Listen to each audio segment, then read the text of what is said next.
Donc, bonsoir à tous et merci de nous rejoindre pour ce 5e webinaire d'EcoClico. Voilà, ça fait déjà 5 mois qu'on a essayé, suite à la crise sanitaire, de se réinventer pour faire intervenir des acteurs de la transition agricole, des paysans, des associations et des professionnels de santé. Donc, on a déjà eu l'occasion de recevoir plusieurs intervenants. Et puis, notamment le mois dernier, le docteur Kosra qui est intervenu au sujet des perturbateurs endocriniens et que vous avez été très nombreux à suivre et à relayer. Donc, on vous en remercie. Donc, ce webinaire a d'ailleurs donné lieu à quelques projets qui sont en réflexion et pour lesquels on vous tiendra informé, évidemment. Donc, n'hésitez pas à partager ce webinaire, à réagir tout au long de la soirée. Et puis, donc, on surveillera un petit peu vos réactions et on essaiera de créer des petits moments d'échange où on posera vos questions à nos intervenantes. Voilà, donc ce soir, on a souhaité mettre à l'honneur une organisation de solidarité internationale qui s'appelle SOL et qui, donc, face aux problèmes qui s'additionnent dans différentes zones du monde dans le domaine agricole, donc notamment par rapport au changement climatique, à l'érosion des sols, à la pression foncière et tout un tas d'autres problématiques, et donc qui s'efforce à rechercher, à diffuser des alternatives depuis déjà 40 ans pour rendre aux populations leur autonomie alimentaire, encourager la transition du modèle agricole. Donc voilà, l'association SOL donc accompagne et promeut des initiatives qui se basent sur l'agroécologie et la paysannerie. On va pouvoir y revenir tout à l'heure, ça peut paraître un peu des gros mots comme ça, mais voilà, on va y revenir précisément. Et donc voilà, elle s'appuie sur les piliers, le pilier social, économique, environnemental, et elle mène des projets avec de nombreux partenaires en France, en Inde et en Afrique, notamment au Sénégal, à travers donc des projets comme les biofermes internationales, ou des projets liés aux semences paysannes, avec notamment la maison des semences paysannes Marapy dans les Alpes-Maritimes. On y reviendra un peu tout à l'heure aussi. Mais donc voilà, pour en parler, je vais laisser le soin à nos invités de revenir sur ces sujets-là. Et donc, on a le plaisir d'accueillir Clotilde Bateau, qui est déléguée générale de l'association SOL, et donc qui va pouvoir présenter l'histoire, l'esprit, les ambitions de l'association. Et puis ensuite, on évoquera l'action de solidarité qui a été initiée par SOL suite à la tempête Alex en octobre dernier, via le témoignage d'Anna Maria qui est avec nous et qui est donc une paysanne maraîchère à la Brigue. Donc j'ai présenté rapidement Clotilde, mais voilà, si jamais j'ai oublié des petites choses, tu me feras signe, et puis je te laisserai la parole pour présenter l'association. Donc, tu es une fervente défenseuse des paysans et du climat, passionnée par l'Inde, et tu t'es dirigée vers les relations internationales.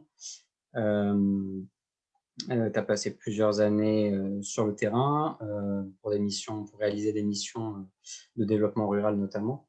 En 2006, tu rejoins SOL et puis tu en prends la direction en 2010. Et donc, depuis, tu as initié différents programmes d'agroécologie et de protection de la biodiversité en Inde, en Afrique de l'Ouest, en France. Et aussi, tu as été amené à collaborer avec différents leaders paysans à travers le monde, dont Vandana Shiva, avec qui avec qui en 2015 tu as initié le pacte citoyen pour la Terre, si je ne me trompe pas. Voilà, bon, c'est une petite partie de ton CV, si j'ose dire, mais voilà, tu es aussi entre autres engagé dans Notre Affaire à tous, et puis pour la plateforme Pour une autre PAC depuis 2019. Voilà. Et donc, je te donne la parole et je te laisse le soin de présenter ton engagement. Merci Nathan. Bonjour à toutes et à tous. Merci pour l'invitation. Je suis ravie d'être avec vous, même si c'est virtuel. Du coup, oui, je suis assez impressionnée des recherches que tu as faites pour le CV. Du coup, je vais vous parler de l'action de Sol. Ce soir, ce que je proposais, c'était peut-être de vous partager un petit PowerPoint, notamment pour vous faire voir quelques photos. Alors, c'est toujours... Voilà. Est-ce que là, vous voyez bien? C'est parfait. C'est parfait. Super. Et donc Hop. là, sur l'écran, vous avez... Oui, ok, parfait. Donc l'association, c'est une organisation, comme l'a dit Nathan, qui existe depuis 40 ans déjà, qui a vraiment deux gros objectifs. C'est de satisfaire les besoins essentiels des paysans et surtout de revaloriser leur rôle dans la société. Et donc, c'est aussi pour ça qu'on a ce pendant social assez fort. Et du coup, on agit sur quatre modes d'action principales, à la fois donc l'appui et l'accompagnement sur le long terme d'actions concrètes sur le terrain.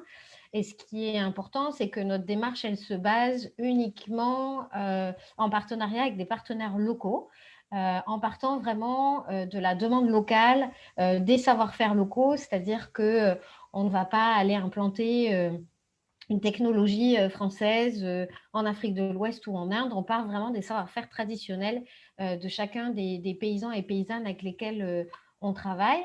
Et parfois même, ça présuppose de s'adapter vraiment en micro-local à chaque communauté, à chaque village. Voilà. Et donc, c'est pour ça que je précise que c'est des actions de long terme, parce que tout ça demande beaucoup de temps. Et donc ça reste vraiment notre cœur de métier. Aujourd'hui, on a à peu près 50% de notre activité à l'international, avec une grosse base de projets, comme l'a dit Nathan, en Inde, mais aussi au Sénégal, un projet au Pérou et on a deux antennes en France, donc en région Occitanie, où on est né, et dans les Alpes-Maritimes, où on mène donc un projet collectif avec la Maison des semences paysannes Maralpied. En dehors de ça, donc, on fait aussi de la mise en réseau des acteurs de la transition agricole. Pour vous donner un exemple très concret, depuis 2017, suite au développement d'un projet sur l'installation de porteurs de projets non issus du milieu agricole en France, donc un projet qui s'appelle Bioferme International, on s'est assez vite aperçu que les organisations paysannes françaises, les associations qui traitaient de ces questions-là, n'étaient pas toutes en réseau. Donc, à partir de 2017, on a décidé de les mettre tout autour de la table pour qu'elles puissent dialoguer à la fois sur les difficultés qu'elles rencontraient, les envies de travailler ensemble. Et donc, par exemple, ces réunions ont donné naissance à plusieurs campagnes de mobilisation citoyenne, dont une campagne qui s'est développée en 2019 qui s'appelait Tablons sur nos paysans, qui avait justement pour objectif de valoriser le rôle des paysans sur les territoires en France. On développe aussi des outils pédagogiques et de sensibilisation, soit à destination des écoles. On a par exemple un jeu pédagogique pour construire des jardins. Et donc, on intervient beaucoup dans des écoles, pour le moment en Île-de-France et en Occitanie, mais on serait vraiment ravis de pouvoir aussi le faire dans les Alpes-Maritimes. On développe sinon des outils beaucoup plus grand public. Et par exemple, là, le dernier outil, je l'ai juste à côté de moi, c'est une BD. Donc une bande dessinée qui relate justement du travail qu'on mène en Inde, en France et au Sénégal dans le cadre du projet Bioferme. Je vous montre peut-être une page. Voilà. Hop. Donc ça, c'est la partie France. Au milieu, vous avez une partie sur l'Inde. Et la dernière partie se déroule au Sénégal. Et du coup, l'objectif à chaque fois de nos outils, c'est qu'ils soient vraiment en accès libre. Donc, ils sont tous disponibles sur notre site Internet, tous gratuits. Voilà, c'est un peu l'idée. Donc, n'hésitez pas à commander si vous en voulez. Et après, donc, on a un dernier pendant d'activité que là, on mène collectivement parce qu'on reste une petite organisation. Je pourrais en dire un peu plus sur nos structures après si vous avez des questions. Du coup, dialogue avec les pouvoirs publics pour essayer de faire évoluer les politiques publiques, donc à la fois donc, les politiques nationales. Par exemple, en ce moment, on travaille sur le plan stratégique national de l'implantation de la nouvelle politique agricole commune. Et donc là, par exemple, je peux vous inviter à aller voir notre Instagram ou notre Facebook qui met en avant une campagne pour essayer de mobiliser notre ministre de l'Agriculture pour faire en sorte qu'il devienne Robin des Champs et qu'il soutienne notamment les petites fermes françaises et la transition agricole et alimentaire. Donc voilà, ça c'est une campagne qu'on mène avec la plateforme pour une autre PAC pour laquelle effectivement je suis trésorière. Et puis après, on agit aussi sur le pendant plus international. On appuie notamment plusieurs organisations paysannes ouest-africaines dans la défense des modèles de l'agroécologie et notamment aussi sur les questions de semences. Voilà. Alors du coup, alors comment on fait effectivement pour passer les slides? Voilà. Alors, du coup, tout à l'heure, Nathan, tu disais justement qu'on travaillait beaucoup sur la thématique de l'agroécologie paysanne. Et je trouvais important voilà, de peut-être revenir sur le sujet parce qu'effectivement, ça peut faire un peu jargon comme ça. Alors, qu'est-ce que c'est l'agroécologie paysanne? Pour nous, en fait, ça englobe trois éléments. Donc, c'est une science agricole. Ce sont des pratiques agricoles et c'est là où on va retrouver des termes que sûrement vous connaissez mieux, la permaculture, l'agriculture biologique, voilà, et c'est là où on retrouve aussi tous les systèmes de rotation des cultures, de couvert des sols, voilà, mais Anna Maria en parlerait bien mieux que moi. Et c'est aussi un mouvement social de lutte vraiment contre le modèle agro-industriel qui, pour nous aussi, permet de valoriser notamment le rôle des paysannes. Voilà, il faut savoir que ce soit en Inde, en France ou au Sénégal, on travaille énormément sur la valorisation et le rôle clé des paysannes dans la transition agricole et alimentaire. Ça reste un pendant aussi très, très fort de notre action. Donc, je dirais qu'il y a trois axes transversales finalement à ce qu'on fait, au-delà des actions que je vous ai données, des modes d'action. On a donc un axe climat, un axe genre et un axe donc prise en compte de chaque culture et du statut et des droits des paysans.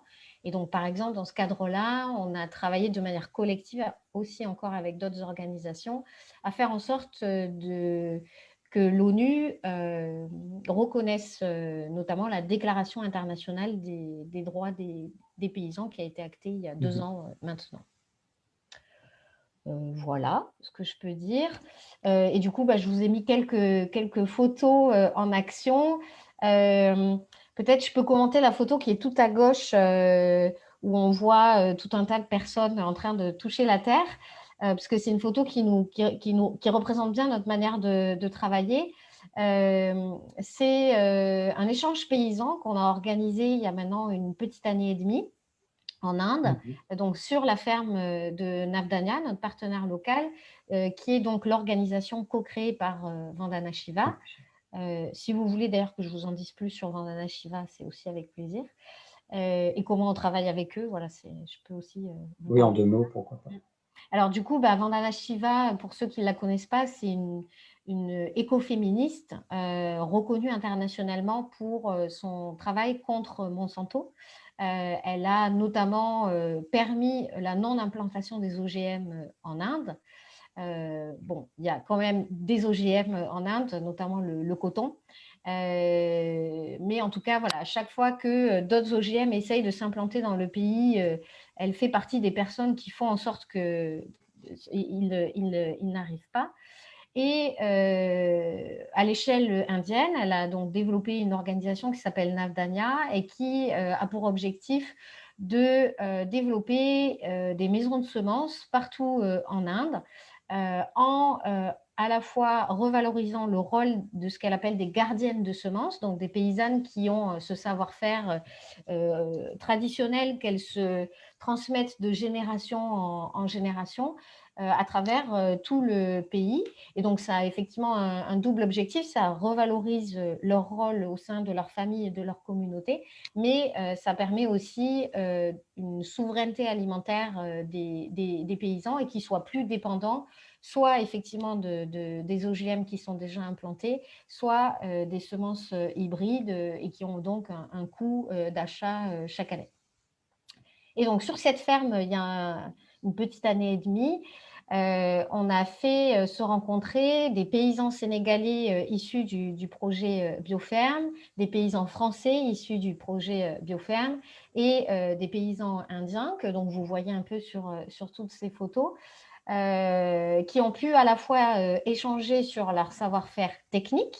Voilà, chacun était venu avec ses outils pour montrer ses outils aux uns et aux autres. Chacun était venu avec ses propres graines, donc ils ont aussi échangé des semences, mais ils ont pu aussi parler de leurs problématiques, à la fois leurs problématiques politiques, comment leur pays ne favorisait pas le modèle de leur ferme, ou encore comment justement parfois les politiques détruisaient la manière dont ils pouvaient s'alimenter. Par exemple, au Sénégal, donc on a monté, alors je ne sais pas si on la voit très bien, mais hop, voilà, c'est la photo qui est tout à droite. On a monté une ferme de A à Z en plein désert sahélien, donc au nord du Sénégal, donc dans le cadre de Bioferme, dans lequel on a dû reforester. On a développé une maison de semences locale pour que les paysans, dès le départ, puissent commencer à conserver leurs semences et ensuite les multiplier. Donc, il a fallu les former aussi. Enfin, on est toujours en train de les former. Et donc, cette ferme, elle a pour objectif à la fois d'être une ferme de démonstration. Donc, on y a développé plein de formations, mais elle a aussi pour vocation d'être une ferme de production. Et donc, par exemple, on a installé 30 maraîchers en espace test. Donc, je ne sais pas si vous connaissez les espaces test en France. C'est des espaces qui permettent à des jeunes paysans français de se tester pendant 3 ans, d'apprendre les techniques, de vérifier aussi leur modèle économique.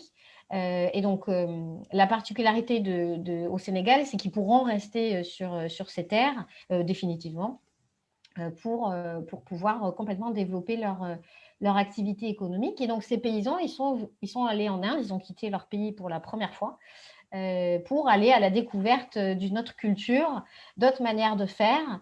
Et donc, voilà, ils ont partagé 12 jours de voyage intense autour du partage agricole.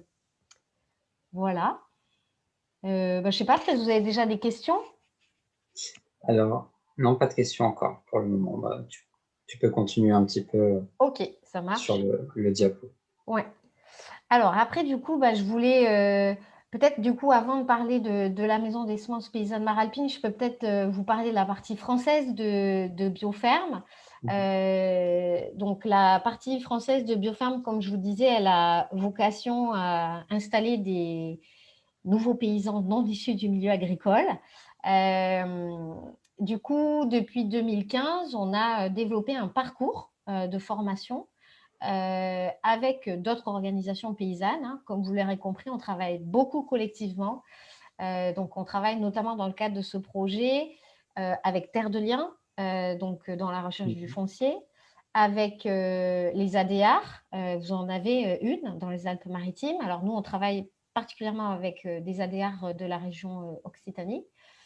On travaille aussi avec les réseaux CIVAM, et on travaille aussi donc avec le réseau RENETA, qui est le réseau national des espaces tests dont j'ai parlé juste avant. Et du coup, dans la phase 1 de ce projet, donc avant de travailler avec toutes ces organisations paysannes, on a testé ce programme en partenariat avec une ferme qui est basée en Sologne, qui s'appelle la ferme Sainte-Marthe, en Sologne, parce qu'il y a 2 fermes Sainte-Marthe. le semencier et la ferme Sainte-Marthe-en-Sologne, qui est un conservatoire pédagogique de semences. Et donc, avec cette ferme, on a monté un premier parcours. Et donc, on a formé 52 futurs paysans. Et aujourd'hui, donc en 2020, donc de 2016 à 2020, on en a 30 qui sont installés ou en cours d'installation. En cours d'installation, ça veut dire pour nous qu'ils ont déjà trouvé le foncier et ils sont soit en train de faire des travaux sur le foncier qu'ils ont trouvé, des travaux sur leur ferme, etc. etc. Donc, c'est vraiment en cours d'installation. Après, on a à peu près une quinzaine qui sont encore en recherche de foncier, ce qui montre l'importance et l'impact de la recherche du foncier en France. Et le reste ont abandonné l'idée de devenir paysan. Et la particularité, c'est que notre parcours, il a pour vocation d'apprendre au contact d'autres agriculteurs et d'apprendre au contact de tout un tas de modèles variés. C'est-à-dire que ce qu'on constate, c'est qu'il y a beaucoup de personnes non issues du milieu agricole qui veulent devenir maraîchers. Et donc, nous, ce qu'on essaie de leur montrer, c'est qu'il y a tout un tas de modèles en polyculture élevage, en arboriculture maraîchage. Et Anna Maria pourrait très bien le dire, parce qu'elle aussi, elle est en multi-activité. Et on trouve que voilà, c'est ce type d'installations qui sont aujourd'hui à valoriser. On trouve ça hyper à la fois valorisant pour les territoires et intéressant économiquement pour les futurs paysans. Et donc, voilà, ils ont la possibilité d'aller se former auprès de pairs, finalement, de paysans déjà installés. Donc ça, j'en dis pas plus, vous pouvez aller découvrir le projet sur le site internet. Et il faut savoir, pour ceux que ça intéresse, qu'en ce moment, on cherche des porteurs de projets, puisqu'on subventionne en fait les formations pour des porteurs de projets. Donc, si certains sont intéressés, c'est le moment ou jamais de postuler. Le message est passé. Voilà. Et donc, j'en viens à la Maison des semences paysannes Maralpine, qui est donc un collectif qui est né de manière informelle en 2018. J'ai eu la chance, moi, de rencontrer dès 2018 Maxime Schmitt, qui en est le coordinateur, et qui est, lui, à mi-temps paysan oléiculteur, aussi dans les Alpes-Maritimes. Du coup, donc, on a monté ce collectif qui a pour objectif de sauvegarder les semences paysannes et la biodiversité cultivée propre aux Alpes-Maritimes, avec cette idée que dans les Alpes-Maritimes, il y a un terroir culinaire assez magique et magnifique, et que si on perd nos semences paysannes pour aller faire le petit farci, voilà, toutes les spécialités qu'on connaît dans la zone, on allait perdre en fait tout ce savoir-faire traditionnel. Et donc, on a mis en réseau des paysans et des jardiniers passionnés par les semences, des chefs cuisiniers, mais aussi des distributeurs. On travaille notamment avec une boutique-restaurant qui s'appelle 21 Paysans, qui est basée à Nice, et aussi donc des citoyens qui s'intéressent et qui sont passionnés par les questions de semences. Et donc, dans le cadre de ce collectif, on fait à la fois de la prospection et de la collecte. Je vous mets peut-être la carte d'après. Donc Maxime et Sophie, qui sont les deux animateurs du collectif, sont partis et continuent de parcourir et côté italien et côté français toute la zone à la recherche de semences oubliées. Donc là, aujourd'hui, on a à peu près récupéré une quarantaine de variétés.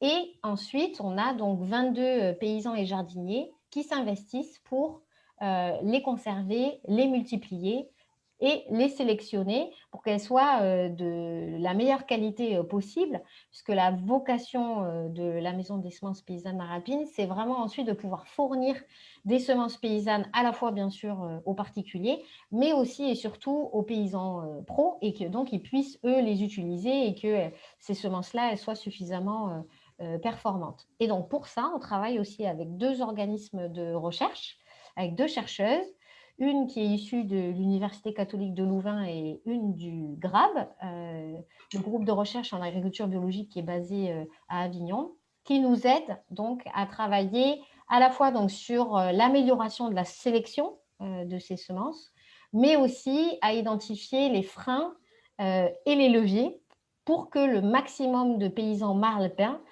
utilisent les semences paysannes dans leur quotidien. Et peut-être que d'ailleurs, Anna Maria, elle aurait envie de témoigner là-dessus, je ne sais pas. Pourquoi pas, hein. Si, Tu veux, Anna Maria? Oui. Eh bah, bien, peut-être peut-être te présenter présenter un peu qui rapidement. je suis. Ouais. Oui. Voilà, Alors, je m'appelle Anna Maria, je suis paysanne depuis 2016 sur la commune de la Brigue, dans la vallée de la Roya. J'ai des terres sur la commune de la Brigue et également sur la commune de Tende. À la base, je suis maraîchère et j'ai un élevage de poules pondeuses. Et depuis 2019, je suis installée en société, en GAEC, avec mon conjoint. Et suite à la création de la société, du GAEC, on a agrandi l'activité et on est paysan boulanger également. On a augmenté le nombre de poules pondeuses et on a un projet d'atelier de poulet de chair. C'est les poulets pour la viande. Voilà. Et depuis le début, justement, de la maison de semences, on fait partie du projet et on travaille sur une variété de tomates que l'on stabilise, et que l'on expérimente et on essaye de rendre le plus performante et bonne possible depuis le début.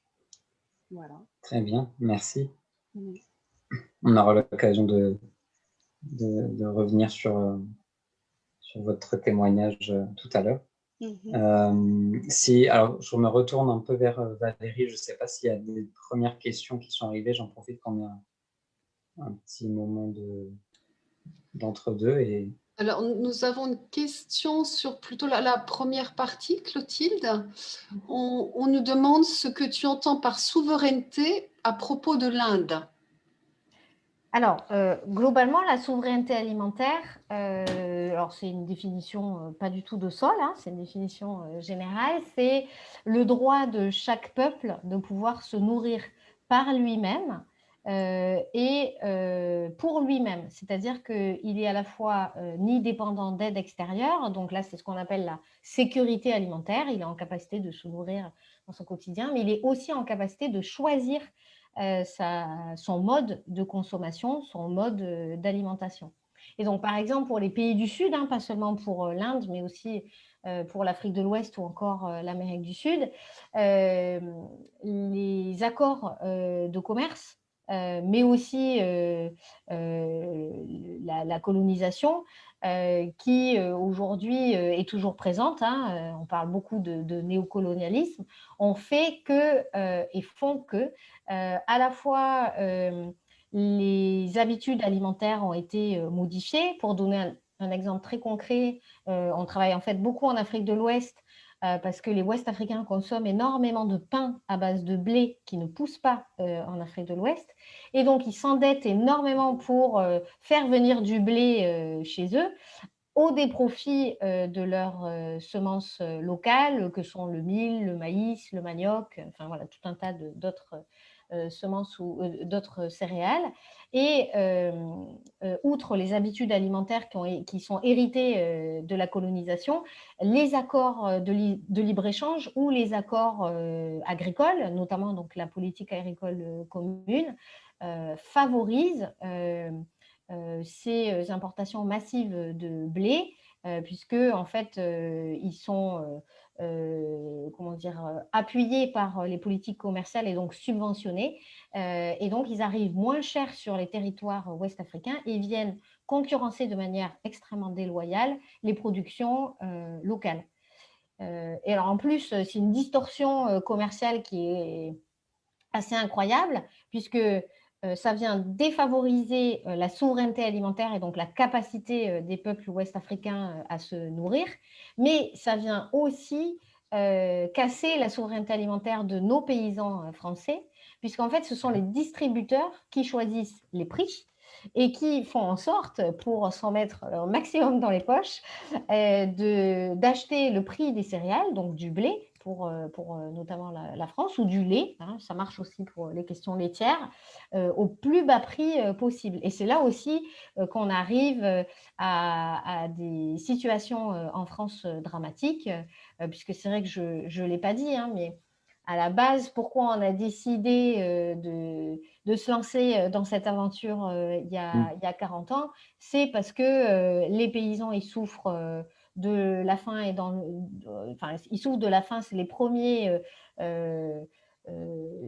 victimes finalement de la faim dans le monde, et c'est aussi les premières victimes des changements climatiques, et pas seulement dans les pays du Sud, aussi en France, puisqu'on a quand même plus d'un tiers de nos paysans qui vivent sous le seuil de pauvreté, avec aujourd'hui un suicide tous les 2 jours, hein, de paysans français, et on a souvent trop tendance à l'oublier. Et c'est aussi pour ça que nous, on a fait le choix, partant d'une base de solidarité internationale, de aussi développer nos actions en France en solidarité avec nos paysans français.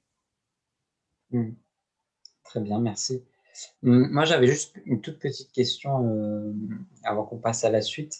Il me semblait que, je ne sais pas où ça en est, mais je sais qu'il y a eu toute une controverse par rapport aux semences, et notamment avec un temps une interdiction de s'échanger les semences qui n'étaient pas cataloguées par les semenciers comme Monsanto. Et du coup, est-ce que ça en est aujourd'hui? Est-ce que là, du coup, vous êtes dans l'illégalité, ou est-ce que ça a évolué depuis? Enfin, voilà.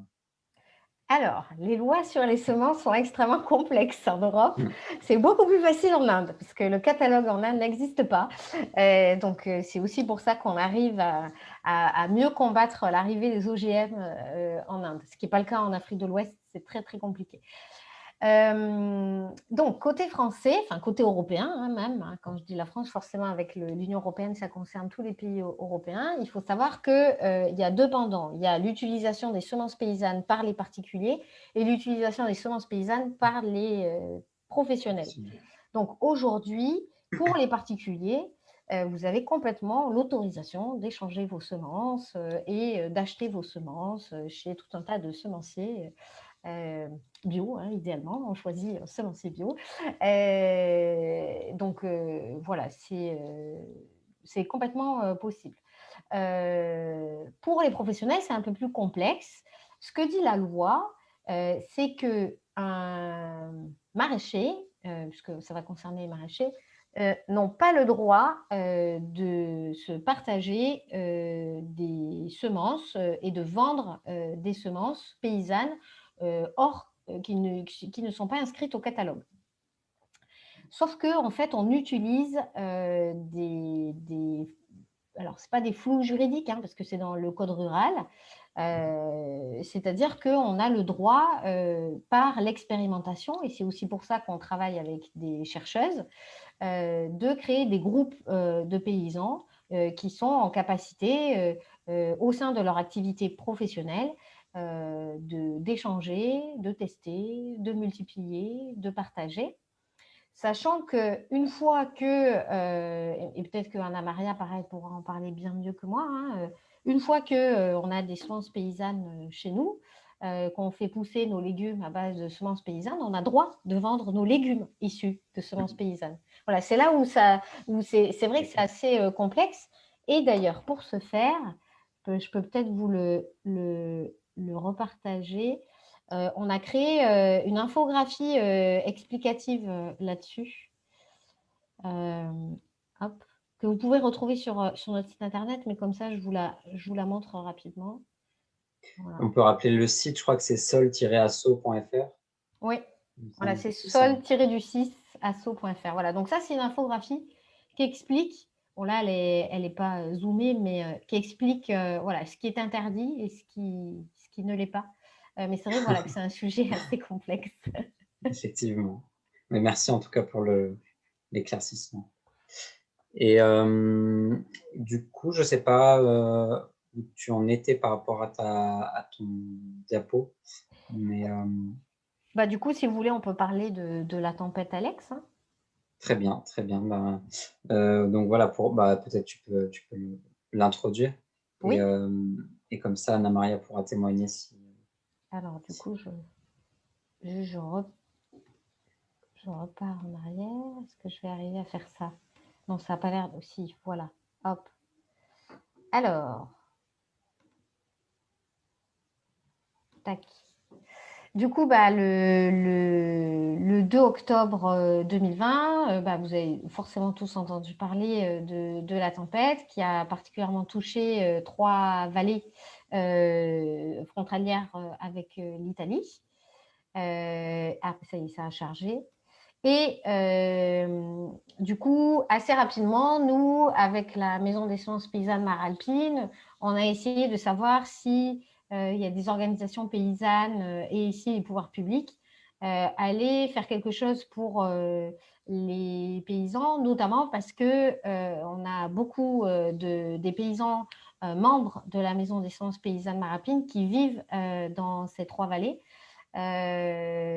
Donc, Anna Maria, je pense qu'elle va beaucoup mieux parler de ça sur les jours d'après. On a eu énormément de mal à accéder à l'information les premiers jours et c'est vrai qu'on était très, très inquiets.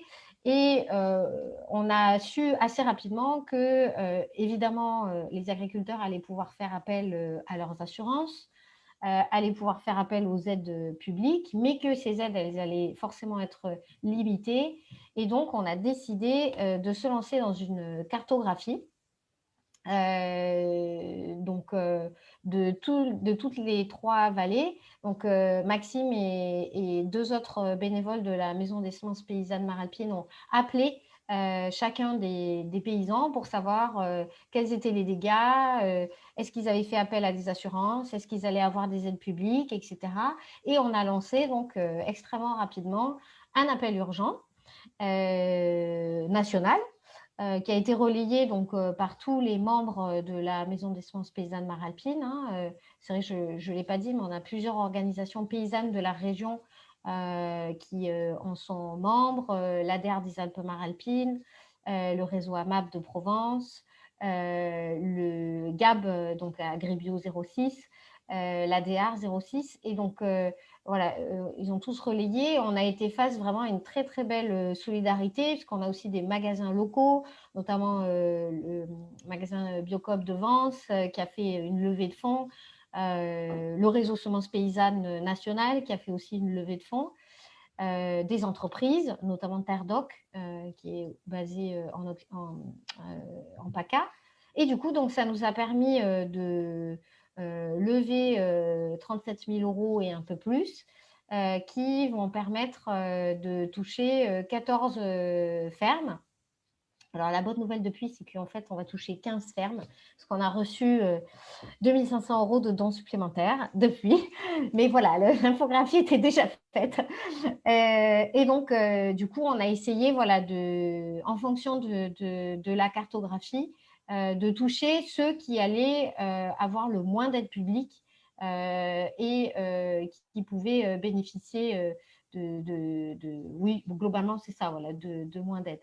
Et du coup, peut-être, Anna Maria, je te laisse la parole et moi, je compléterai après. Très bien. Alors ça, peut-être, voilà, pour introduire. Donc ça, c'est les chants d'Anna Maria et Jomi. Voilà. Qui Là, sont donc à la Brigue. Et bien, cela, c'est sur la commune de Tende. On voit un peu au centre, à gauche de la route, c'est la Roya qui coule. Entre les champs et la route, c'est la Roya. Et suite à la tempête, en fait, la Roya, elle s'est déportée complètement sur la gauche. Et elle a pris voilà, le centre du terrain et elle a emporté la terre jusqu'au bout. Donc voilà. Sachant quand même que je dirais que la partie la plus impactée, quand même, ça a été tout ce qui est en bordure de Roya.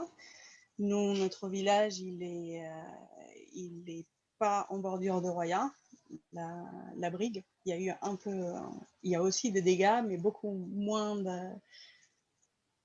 importants que sur les bords de la Roya.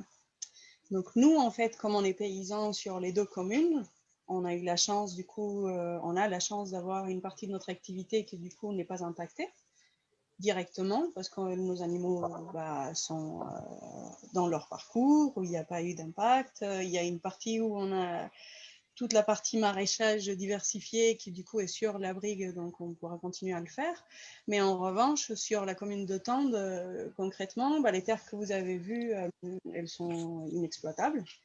On ne pourra plus les utiliser avant longtemps. Et là-dedans, on faisait les céréales, parce que comme je vous ai dit, on est paysans boulangers, donc on produit nos céréales que l'on transforme en farine et dont on fait du pain et des biscuits. Et c'est plutôt cette activité-là qui va être très impactée parce que déjà, on n'a pas ces terres-là et on n'a pas pu en plus accéder à d'autres terrains sur Tende pour faire les semis d'automne. Parce que du coup, pour ceux qui ne connaissent pas comment ça fonctionne, c'est du blé tendre qui est du coup semé pendant l'automne, qui grandit un tout petit peu avant l'hiver et qui recommence la pousse au printemps pour du coup être moissonné pendant l'été. Donc là, les moissons 2021 vont être beaucoup plus petites que prévu. Mais voilà. Et puis avec les routes aussi qui ont été détruites et qui ont... Oui, voilà. En fait, c'est un peu une somme de choses. Ça, c'est particulièrement ce qui nous touche au niveau des terrains. Et toute la vallée de la Roya, alors les pourcentages exacts, je ne les connais pas, mais c'est à peu près 70% de la route qui a été emportée. Donc, on a des passages à gué qui se succèdent. Il y a trois créneaux horaires pour pouvoir remonter ou descendre la vallée. Du coup, ça impacte beaucoup au niveau de l'organisation pour les ventes, pour acheminer des matériaux. Donc ça, c'est un peu un souci que l'on a tous. C'est que du coup, c'est bien parce qu'ils ont fait quand même des travaux. Ils ont fait en sorte que l'on puisse rouler et c'est super, et il faut le dire. Ils ont été très réactifs. Même si quand on a la tête dans tout ça, on a l'impression que c'est long. C'est quand même bien, on arrive quand même à passer. Mais du coup, ça pose beaucoup de problèmes ou de questions par rapport à la suite, parce que souvent, les paysans des montagnes ont une économie qui a un pied dans les montagnes et un pied sur la côte. Ça veut dire qu'on produit dans les montagnes, mais on vend dans nos vallées et aussi sur la côte.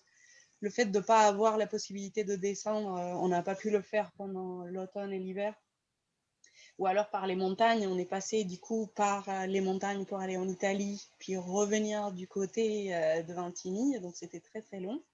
Et on a réussi un peu à faire comme ça. Et là maintenant, c'est avec ces horaires de passage où du coup ça complique un peu la logistique, parce que ça laisse très peu de temps pour pouvoir aller chez tous nos clients, pour pouvoir livrer.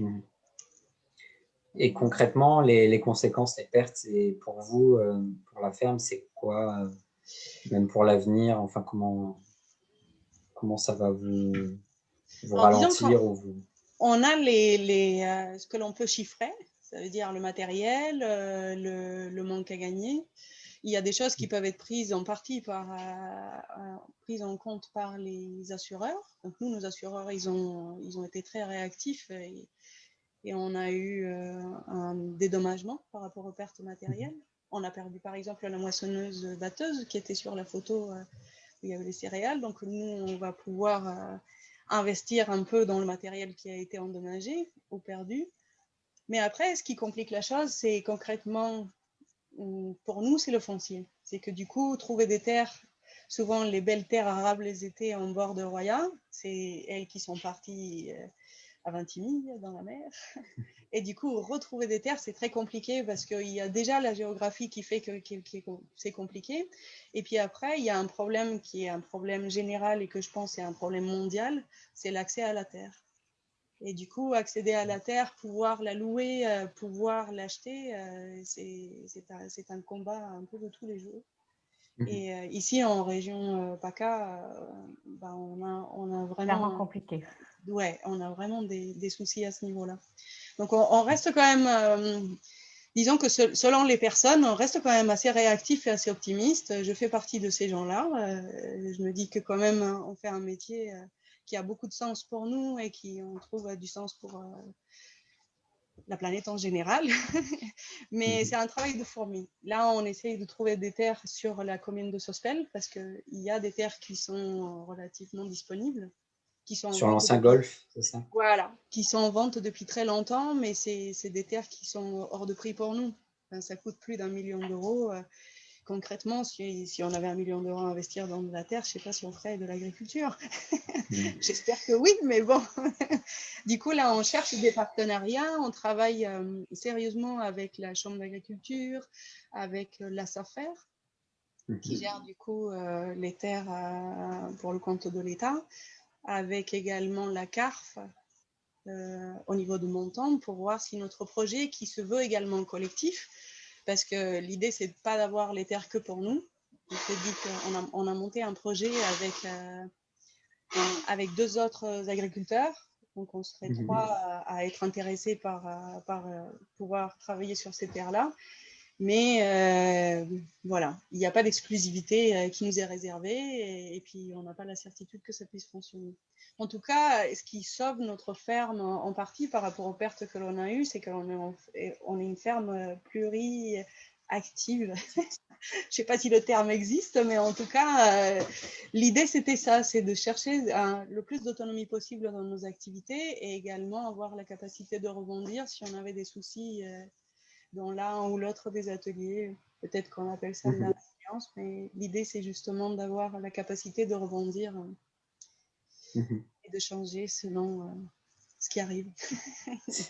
Et l'aide, enfin les fonds levés par Sol, comment vous allez, en quoi ils vont vous aider Eh bien, disons que en fait, c'est ça, plus ça, plus ça. On ajoute l'aide de Sol à ce qu'on a eu par rapport à nos assurances, par rapport à l'aide qui a été donnée par le département également. La CARF s'est manifestée. Donc, ça ne va pas venir annuler complètement les pertes, mais ça va nous permettre du coup d'équilibrer la ferme. Ce que j'essaye de défendre, au moins de dire aux administrations notamment, c'est qu'elles ont cette idée encore que l'on peut refaire à l'identique. Que du coup, on va aider pour que les choses elles soient faites comme c'était avant. Et je pense que c'est une erreur de penser comme ça. Parce que déjà, la nature elle nous le montre elle-même. Refaire dans ce champ-là, c'est impossible. Refaire la ferme que l'on avait avant, c'est impossible. Mais en revanche, on peut rediriger cet argent-là pour consolider peut-être d'autres ateliers. Et ça, c'est ce que nous, on essaye de faire, c'est de dire comme on a déjà l'atelier de poulet de chair qui était en cours, qui est toujours en cours, on essaye de vraiment le consolider. Et puis voilà, on avance un peu en fonction des projets et de garder de la trésorerie aussi, parce que du coup, c'est pas si évident que ça. Si on a des problèmes de vente, il faut quand même réussir à avoir de quoi nourrir les animaux. Enfin, voilà, on essaye de faire ça d'une manière un peu intelligente. Oui, et puis de prendre en compte finalement aussi les événements et de faire avec. Et c'est aussi ça la résilience, c'est de pas. C'est vrai comme on avait pu le voir déjà suite à des événements météorologiques, des endroits qui avaient été reconstruits, réurbanisés, alors qu'ils avaient déjà pu être emportés. Et l'idée, c'est peut-être de s'adapter pour ne pas être à nouveau dans les mêmes conditions, voilà, et avec les mêmes dégâts. Et oui, c'est ça. Mais je pense aussi on va avoir un peu des résultats à court terme, à moyen terme et à long terme.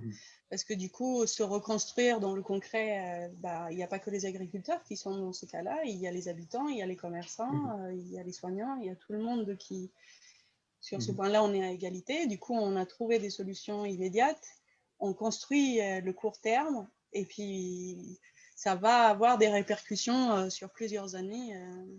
Du coup, il faut garder un peu en tête l'idée que les choses, elles ne vont pas trouver une solution tout de suite, que des fonds, certes, c'est une aide, mais ce n'est pas la solution ultime à tout.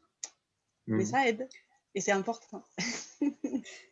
Et j'ai vu que pour essayer de compenser une partie des pertes, vous étiez rapproché avec d'autres maraîchers de restauration collective.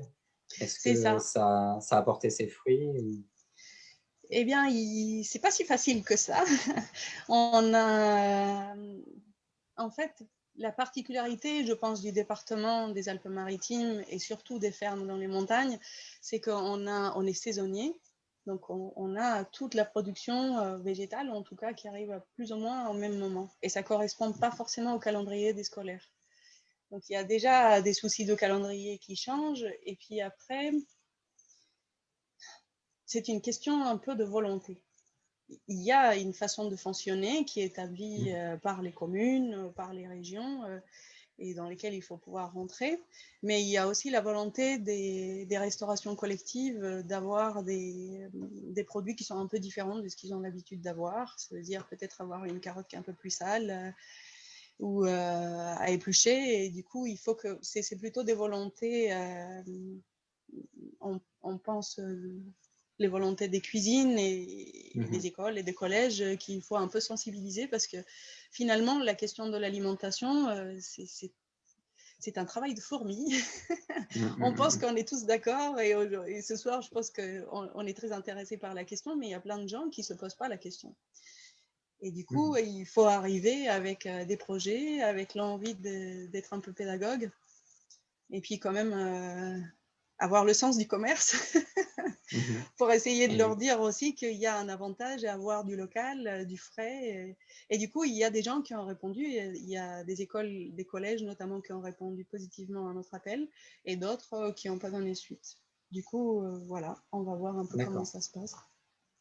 Ok, bon, c'est un appel éventuellement qui est lancé s'il y a des collèges, des écoles qui nous écoutent. Mais c'est vrai qu'on en avait parlé avec Daniel QF qui était intervenu et qui nous avait dit que c'est vrai que pour la restauration dans les écoles, c'est très compliqué, en plus de faire le lien entre entre les parents d'élèves, les cuisiniers, etc., les administrations.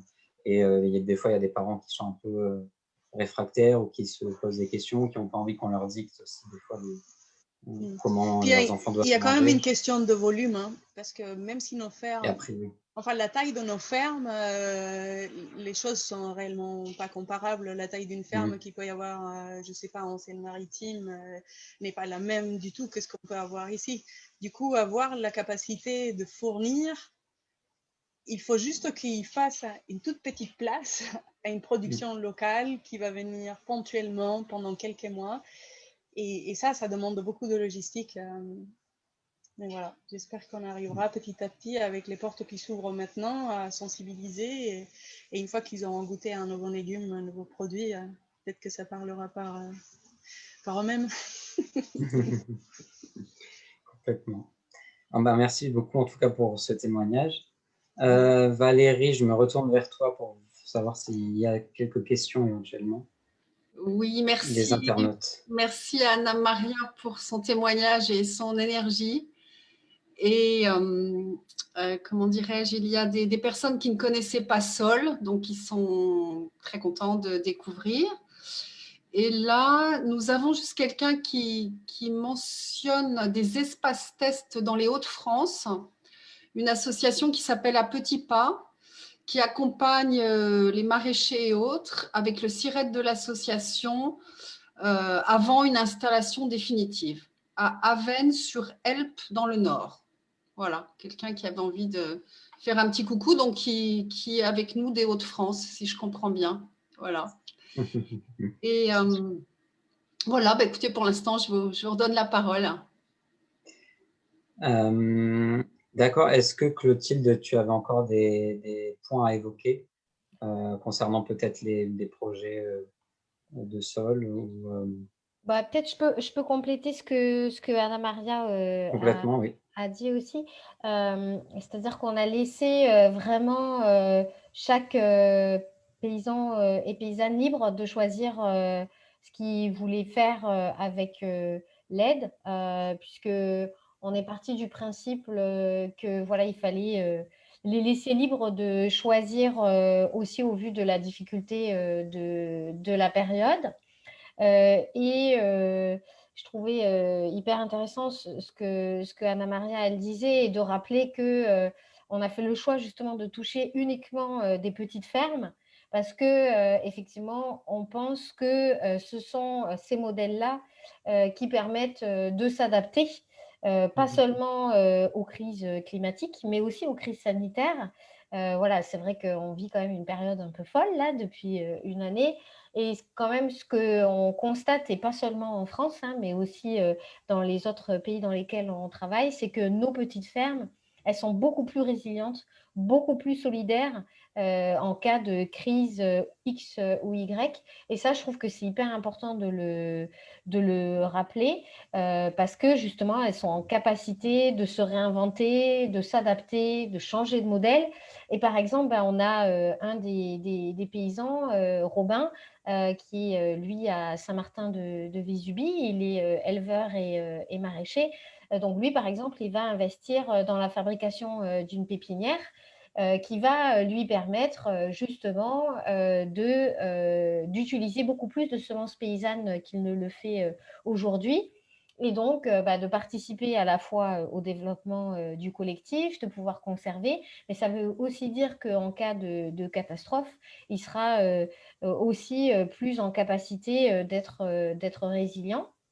C'est vrai que, par exemple, si je donne cet exemple-là, par exemple, en Inde, donc on travaille donc sur un projet spécifique de recherche sur les semences résistantes au changement climatique depuis 10 ans, là maintenant, donc avec des gardiennes de semences. Et les femmes paysannes, elles ont réussi en 10 ans à développer des semences qui résistent à l'ultra-sécheresse, qui résistent aussi aux phénomènes d'inondation extrêmes ou aux sols salinisés, voilà, qui sont gorgés de sel et sur lesquels normalement plus rien ne pousse. Et donc, voilà, ça serait que c'est des phénomènes de recherche et c'est là où nos paysans, en fait, ils deviennent des paysans chercheurs que je trouve qu'ils sont intéressants. Et justement, voilà, encore une fois, ce sont des petits paysans qui sont en capacité d'aller innover et de rechercher sur ça. Peut-être que je peux donner d'autres exemples aussi. On a Alan Carter, qui est un autre paysan qui se trouve à la Tour sur Tinée. Il faut savoir que c'est un des paysans qui travaille beaucoup avec le réseau Cocopelli. C'est un des reproducteurs de semences pour ce réseau-là. Il faut savoir que sur ce village, ils ont perdu tout le système de micro-irrigation, qui était un système en plus issu alors peut-être pas du Moyen-Âge, je ne sais pas moi les dates exactes, mais en tout cas assez ancestrales. Et du coup, le refaire, ça coûte une fortune, des milliers d'euros, que les assurances ne viendront pas combler complètement. Et donc, du coup, la dotation, ça va lui permettre effectivement de venir compléter ça pour pouvoir reconstruire son système d'irrigation, mais aussi d'avoir une équipe qui vient l'appuyer pour tirer les tuyaux, pour pouvoir assurer sa saison, parce qu'effectivement, on joue un peu un contre-la-montre sur le démarrage de la saison des semences, là, qui arrive très, très vite. Ah oui, c'est Voilà. une saison un peu de perdu des fois. Là, ça va être compliqué. Voilà, mais l'objectif, c'est justement qu'ils ne perdent pas la saison. Et c'est pour ça qu'Anna Maria, elle disait, oui, les routes ont été reconstruites, mais des fois, on avait l'impression que ça n'arrivait pas assez vite. Parce qu'effectivement, un paysan, il joue un contre-la-montre sur sa saison, surtout un paysan des montagnes, qui a une saison extrêmement limitée, quoi. Voilà, c'était pour donner d'autres exemples. Très bien. Et Anna Maria, n'hésite pas à compléter. Hein, oui, oui, complètement, s'il y a encore des choses à rajouter. Et j'avais vu, il me semble, mais je ne sais pas si c'est Sol ou la Maison des semences paysannes Marie-Pline qui avait initié ça, mais il me semble qu'il y avait eu en même temps des chantiers bénévoles qui avaient été aussi organisés dans différentes fermes sinistrées. Alors, je ne sais pas si c'est vous qui en êtes à l'origine. Il me semble. Non, alors ça, c'est la magie justement des petites fermes, de la solidarité locale. Donc, non, on n'est pas du tout à l'initiative, hein, ça s'est fait localement. Alors, une des idées qu'on avait au démarrage, justement, quand on a fait la levée de fonds, c'était de pouvoir dire à certains paysans, si vous avez envie d'utiliser cette dotation pour faire venir des gens, pour venir compléter l'aide agricole, hein, parce qu'il faut savoir qu'en tant qu'agriculteur, déjà de base, on a accès à une aide agricole, mais qui, pareil, a un montant limité. Donc, ça pouvait permettre de venir compléter cette dotation pour avoir un peu plus de monde pour démarrer la saison. Voilà. Et c'est aussi pour ça qu'on laisse libre chaque paysan de choisir ce qu'il veut faire de cette dotation, parce que, comme Anna Maria l'a dit, il y a chaque paysan a son propre modèle et qui, justement, il peut vouloir le faire évoluer suite à la catastrophe. Donc, voilà. Mais c'est vrai que peut-être je peux donner aussi un exemple indien là-dessus sur l'aide, parce que c'est assez magique ce qu'on peut vivre dans ces moments-là. Notamment sur le projet indien qui s'appelle Les Graines de l'Espoir, qu'on a mené là pendant 10 ans en Inde. Donc, on a formé des gardiennes de semences et des paysannes pour développer leurs techniques maraîchères.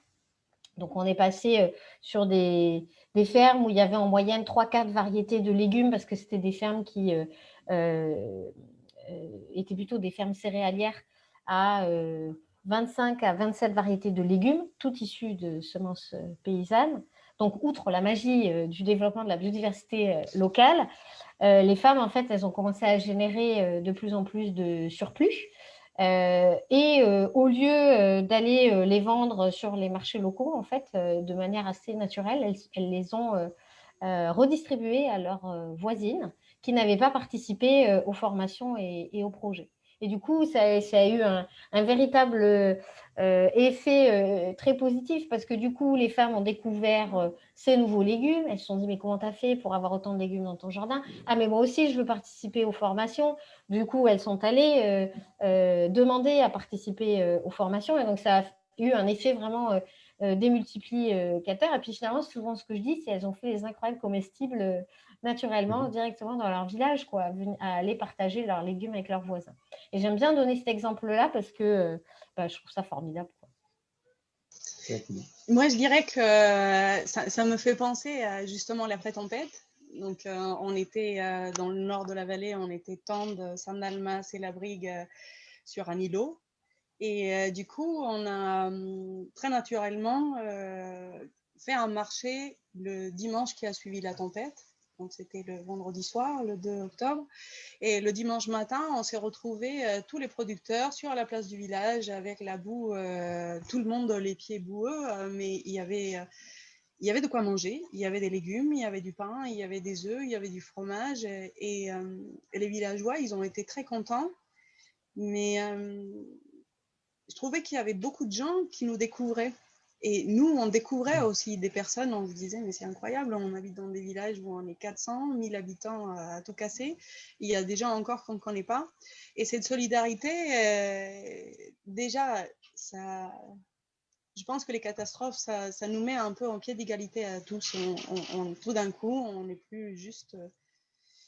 juste des humains, les uns comme les autres. Et du coup, ça a créé des moments très forts d'échange.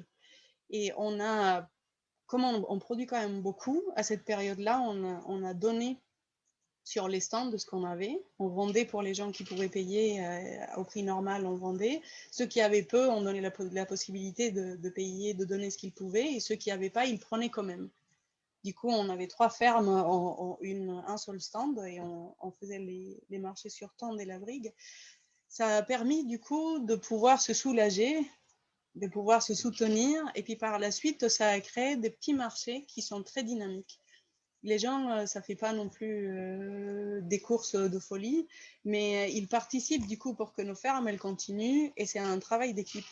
Ils sont très contents que l'on soit là, mais nous, on est contents parce qu'ils sont là aussi. Et du coup, ça fait des chaînes de solidarité, ça fait autant pour nous permettre de vivre de notre travail, eux de se nourrir avec une nourriture de qualité, parce que du coup, effectivement, il se trouve que toutes ces fermes-là, elles sont en bio. Mais en plus de ça, de créer des liens, et puis les chantiers chez les uns et les autres, c'était aussi des moyens un peu d'être au courant de ce qui se passait, de relayer des infos. Et c'est important du coup, ces moments comme ça, ça lie les gens. Et en réalité, je pense que c'est la base de la vie, tout ça. Et souvent dans l'adversité, malheureusement. Et oui, mais si ça dure après, c'est ça qui est intéressant. Complètement, oui, de créer vraiment des choses solides et qui portent. Voilà. Merci. Je me retourne encore une fois vers Valérie pour savoir si des questions sont arrivées ou si toi-même tu avais Oui, des questions. est-ce que, Anna Maria, en quelques mots, est-ce que tu pourrais un peu nous parler de ton parcours, le parcours qui t'a mené à la Brigue? Eh bien, je suis colombienne. Je suis née, j'ai grandi en Colombie jusqu'à mes 18 ans. Et puis après, je suis venue en France apprendre la langue et découvrir le pays. Et puis, de fil en aiguille, je suis un peu restée pour faire mes études. Et un jour, on m'a proposé un projet de reprise d'une ferme qui existait déjà sur la commune de La Brigue, une ferme en élevage laitier. Et on a repris cette ferme, du coup, avec 3 autres copains. Donc, on était 4. Et on a créé, du coup, une ferme autogérée autour d'un élevage de brebis laitières que l'on a du coup agrandi avec des poules pondeuses et des jardins pour des légumes d'hiver que l'on vendait du coup dans la vallée sur la côte. Et cette aventure, elle a duré pendant 9 ans. Et puis au bout de cette aventure-là, j'ai commencé cette nouvelle. Mais voilà, c'est juste un coup de foudre pour les montagnes, pour les gens. Et puis je trouve que moi, ce qui m'a beaucoup parlé, et c'est peut-être c'est parce que c'est ça qui m'anime, c'est le fait qu'ici, ça fonctionne encore sur des modèles de partage, d'entraide. Nous, on arrivait, on était ce qu'on appelle des néo-ruraux, quasiment. Parmi nous 4, il y en avait qu'un qui avait vraiment une formation agricole et puis une expérience agricole. Et puis, les fois, on a coincé le tracteur dans des endroits pas possibles ou qu'on a cassé des machines parce qu'on ne savait pas s'en servir. On a toujours eu des coups de main, des gens qui venaient et qu'en plus du coup de main ramenaient une tablette de chocolat, un beau sourire, qui partageaient un thé. Et du coup, ça m'a tout de suite captivée et je trouve que ça se cultive, ces choses-là. C'est très intéressant d'arriver dans des endroits où ça existe. Je suis ravie de pouvoir partager ça et de continuer à le cultiver ensemble. Et je trouve que c'est pas, il n'y a pas que dans la Roya, on peut trouver ça. Je pense qu'il suffit juste de s'y tarder un peu, de regarder Mais, l'infiniment petit et ça existe de partout, je pense. mais des fois, c'est vrai qu'on ne le sait pas forcément et je pense que c'est important, justement, ce témoignage-là pour inspirer les gens qui nous regardent. Parce que bah, voilà, on ne sait pas ce qui peut se passer des fois, justement, en plus dans les vallées. Là, on en a beaucoup entendu parler d'un coup parce que voilà, c'est un fait qui a été relayé quand même dans les médias, mais sinon, on s'attarde peu sur ces communautés, et donc c'est important. Et Valérie, tu voulais rajouter quelque chose? Oui, non, c'est ça, je me demande juste si tes études avaient un lien avec ce que tu fais maintenant, avec l'agriculture ou pas? Pas du tout. Pas du tout. Pas du tout, mais je pense que c'est. Après, c'est pas anodin. Dans ma famille, on est très proche de la terre. On a toujours mangé les carottes pleines de terre et on a toujours été à la traite des vaches du voisin. Du coup, je pense qu'effectivement, ça fait sens plus tard. Je l'ai compris bien plus tard que ce choix-là, il n'était pas anodin. C'est des petites graines. Moi, j'aime bien cette idée-là quand même, que c'est des petites graines que l'on sème et ça peut germer à n'importe quel moment. Et chez moi, ça a germé de cette manière-là, pour l'instant. Ok. Mais Et juste par rapport à Sol, donc est-ce qu'on peut, j'imagine qu'on peut adhérer, on peut soutenir. Et est-ce qu'on peut encore aider la vallée de la Roya en particulier? Est-ce que, je veux dire, on peut choisir d'aider la vallée de la Roya? Alors aujourd'hui, l'appel urgent, il est clôturé parce que c'est complexe comptablement parlant de faire durer un appel urgent. Mais du coup, on a la page dédiée à la Maison des semences paysannes Maralpine, à laquelle directement on peut faire un don dédié à ce projet. Et on peut, au moment où on fait le don, demander en particulier à quoi ça peut être utilisé. Voilà. Chacun, en fait, chez Sol, on peut faire des dons soit à la structure globale, ou à chacun des projets. Et il y a un petit espace au moment où on fait le don, où on peut même, quand on le souhaite, dire exactement à quoi on souhaiterait que ça soit dédié. Et donc, du coup, il faut savoir qu'une association comme la nôtre a l'obligation d'être suivie par un commissaire aux comptes qui vérifie absolument tous nos comptes chaque année. Et donc, c'est une obligation de la loi. Si un donateur dit qu'il veut donner pour un tel projet ou un détail d'un projet, on doit pouvoir prouver qu'on a bien utilisé cet argent pour ça. très bien. Et d'ailleurs, au nom de l'association, on avait pu donné à notre hauteur pour quand il y a eu on avait relayé à notre niveau la cagnotte d'urgence. Et je ne sais pas voilà, quelle échelle ça a aidé, mais on a fait notre part Et vous y avez et contribué. c'était important. Oui. Voilà. Donc c'était important justement aussi ça fait sens qu'on ait pu aussi vraiment présenter Sol.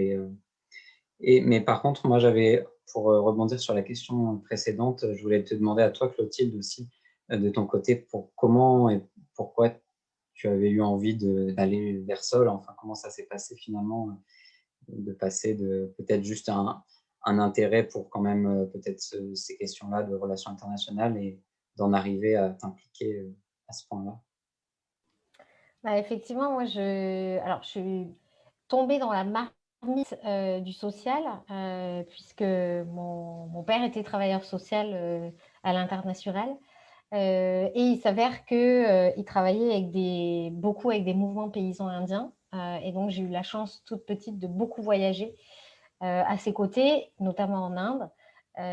Et donc, c'est vrai que c'est un peu comme Anna Maria. Au début, je n'avais pas du tout prévu de travailler dans le monde rural aux côtés des agriculteurs, puisque je voulais être diplomate, hein, donc rien à voir. Mais en fait, c'est venu à moi au moment où j'ai commencé à vouloir me lancer dans le milieu du travail. Je ne me sentais pas du tout justement à l'aise dans le milieu de la diplomatie. Et je me sentais beaucoup plus à l'aise justement au contact des organisations paysannes ou des mouvements ancrés dans la terre. Voilà, et c'est vrai que c'est quelque chose qui me manque énormément en étant citadine aujourd'hui. Et donc, oui, voilà, je dirais que c'est un peu ça. Et puis, voilà, effectivement, je vivais en zone rurale, je suis petite fille de petits paysans. Donc, pareil, j'ai compris plus tard, comme Anna Maria, d'où ça venait. Très bien. Moi, je pense qu'on a fait le tour des questions. Valérie, je me retourne vers toi. Oui, j'ai juste un message pour la cité de Marie-Josée qui vous dit quel espoir vous nous donnez, vous nous montrez que tout est possible. Et elle nomme le développement des semences, la biodiversité, comment les villageois enthousiastes peuvent se mobiliser. Donc, bref, vous nous donnez la pêche quoi, et l'espoir. Merci. Merci. Je pense qu'on va vous laisser le mot de la fin et j'ai envie de vous demander qu'est-ce qu'on peut vous souhaiter pour la suite à chacune. Clotilde, si tu veux commencer. Ah, ça, c'est jamais facile hein, de répondre à ça. Peut-être pour Sol plus particulièrement ou pour toi. De pouvoir continuer justement à valoriser le rôle de ces paysans et paysannes. Je trouve qu'on est un peu à un tournant là suite à la crise sanitaire qu'on est en train de vivre. Il y a de plus en plus de documentaires qui sortent sur les paysans. J'apprécie beaucoup le nouveau hashtag du mouvement des coquelicots, nous voulons des paysans. Voilà, donc mon souhait c'est ça, c'est nous voulons des paysans. Voilà, c'est très bien ça. Super, merci. Et toi, Anna Maria? Des vacances. On imagine bien, oui. Oui, mais sinon, qu'est-ce qu'on peut me souhaiter? Non, je peux nous souhaiter à nous tous de garder en tête le fait qu'on n'est que de passage, que cette phrase-là, elle paraît sortie d'un tiroir, mais tous les jours, le monde nous le rappelle. Et que du coup, il faut y aller, il faut être heureux, il faut faire ce qu'on aime faire et il faut le partager. Et puis, je pense que plus on est autonome, plus on est créatif. Et que ça, c'est important, c'est chez tout le monde. C'est pas une qualité qui certains ont et d'autres pas. Et que du coup, il faut juste se mettre en chemin. Donc, s'il y a des gens qui nous regardent et qui hésitaient, il faut qu'ils se lancent. Si, dans n'importe quel domaine, on a besoin de tout. Hein. Il y a des choses, comptez pas sur moi. Hein. Et oui, on est complémentaires et c'est ça qui est...